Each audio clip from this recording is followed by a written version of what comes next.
bagaimana cara memperbaiki tali starter atau tali engkel yang ini ya. Ini kalau putus, ini nggak putus, tapi kita ingin berbagi tipsnya cara perbaikinya. Kita simak ya.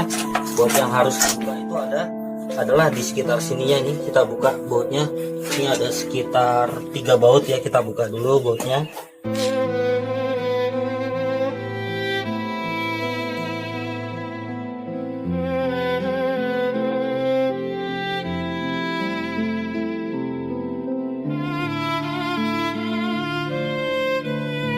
Kita buka ini ya.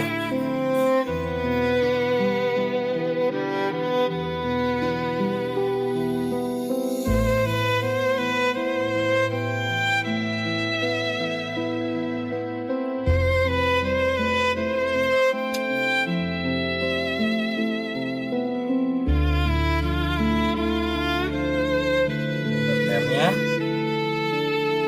ada o-ring, mesin.